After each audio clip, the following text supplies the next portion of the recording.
Welcome to Morningstar. I'm Holly Black. With me is Rachel Winter. She's Investment Director at Killick & Co. Hello and Happy New Year.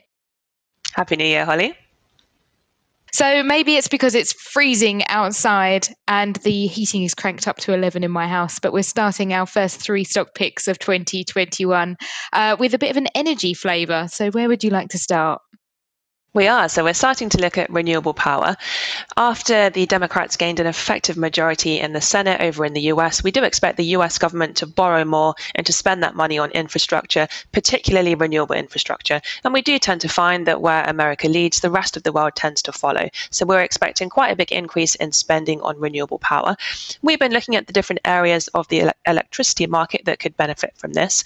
And I would define those three areas as generation, transmission, which is moving that electricity across the country using the grid, and then distribution, which is moving that electricity from the grid to individual homes and factories. So first of all, let's look at SSE, which is one of the leaders in this space, very active in the UK.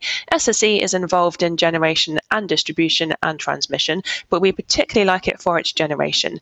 It's become one of the biggest providers of renewable power in the UK, and at the moment it's actually the biggest provider of offshore wind, and it's currently building the world's biggest offshore wind farm in the UK, which is called Dogger Bank.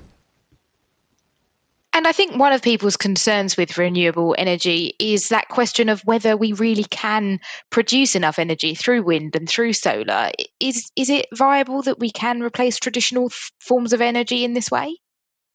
We think it is. Over the last decade, we've seen absolutely huge strides in renewable power.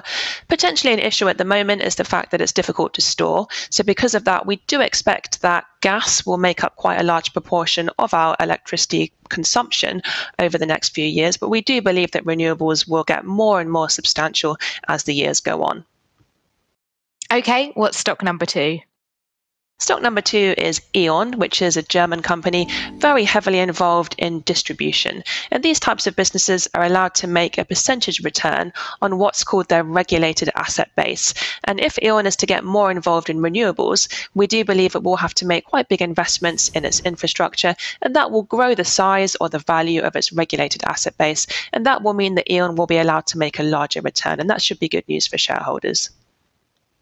And E.ON will be a name that's familiar to a lot of people because it goes back decades. But I wonder, how much effort is it for a company like that to overhaul its proposition from traditional forms of energy to renewable ones?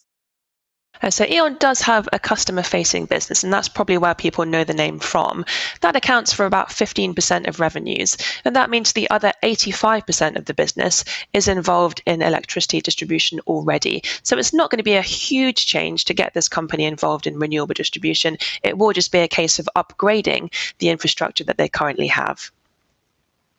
Okay, what's our final stock? The final stock is a French company called Engie. They are involved in generation and also distribution, but what we particularly like about them is their client-facing business, which is almost like a consultancy. So Engie works with large corporations, helping them to reduce their carbon footprint. And it could be things like advising them on different insulation to make their heating more efficient, or it could even be installing renewable generation capacity on site. So there's lots of different things that Engie can do, and we think this will really be in demand over the next few years because most corporations are looking to reduce their carbon footprints. Now, I noticed that a lot of the leaders in this field do seem to be based in Europe. Is there a reason for that?